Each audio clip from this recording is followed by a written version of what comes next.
तो एक तरफ डील को लेकर हो रही बातचीत, वहीं हमास इजरायल जंग के बीच इजरायल के प्रधानमंत्री बेंजामिन नेतन्याहू ने हमास के नेताओं को खत्म करने के लिए मोसाद को दे दिए हैं आदेश। मोसाद इजरायल की खुफिया एजेंसी है, अपने ऑपरेशंस को 100% जिस तरीके से वो अंजाम देती है उसी को देखते हुए ये बड़ी खबर भी अब सामने आ रही है मोसाद को मिल रही खुली छूट को देखते हुए, क्योंकि हमास का काल बनेगी इजरायल की ये खुफिया एजेंसी। मोसाद को हमास को खत्म करने का टारगेट दिया गया है और दुनिया के कोने कोने में छिपे हमास नेता इनके टारगेट पर रहेंगे। हालांकि पीएम नेतन्याहू ने हमास के खात्मे के जिस तरीके से अब एक बार फिर से ऑर्डर दे दिए हैं, इस आदेश के बाद मोसाद ने बाकायदा लिस्ट बनानी शुरू कर दी है जिसमें हमास के ये टॉप कमांडर्स लिस्टेड है। हालांकि अभी तक जिस तरीके से ऑपरेशंस को अंजाम दिया जा रहा था, युद्ध के दौरान सभी की ऑपरेटिव्स को निशाना बनाया गया था, लेकिन एक बार फिर से हमास के खात्मे कोई बात नेतन्याहू की तरफ से दोहराई गई है। अब खबरों के सिलसिले को आगे बढ़ाएंगे और रूस यूक्रेन युद्ध से जुड़ी बड़ी खबर अब आपके सामने।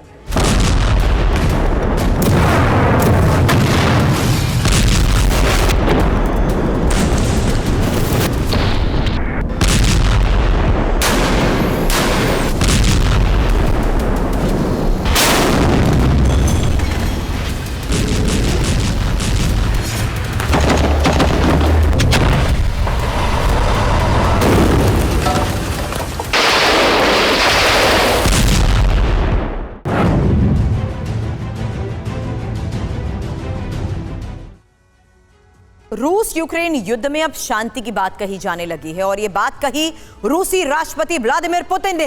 ये बड़ी खबर, पुतिन का गाजा समीकरण, विश्व विनाश का डर, इसलिए क्योंकि पुतिन संघर्ष विराम की बात तो कर रहे हैं, दूसरी तरफ युद्ध में लगातार कमर कस चुके हैं। पुतिन के करीबी मेदवेदेव ज़ेलेंस्की के मर्डर की बात कह रहे हैं। पुतिन ने बड़ी तादाद में जेलों में बंद कैदियों को यूक्रेन भेजने की बात कही है। इसमें एक ऐसा भी शख्स है जो 86 महिलाओं के मर्डर का आरोपी है। युद्ध का दायरा फिनलैंड की तरफ भी बढ़ सकता है, क्योंकि दोनों देश नए तरह के तनाव से अब गुजर रहे हैं। रूस यूक्रेन में सर्दियों का मौसम शुरू हो चुका है, ऐसे में दोनों सेनाओं ने अपनी तैयारियों को कैसे मुकम्मल कर लिया है, बड़ी खबरें हमारे पास हैं।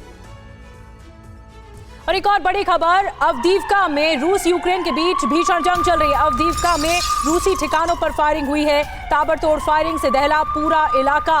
अवदीवका का ये इलाका जहां से तस्वीरें आपको हम दिखा रहे हैं, यहां पर रूसी ठिकाने पर फायरिंग की गई।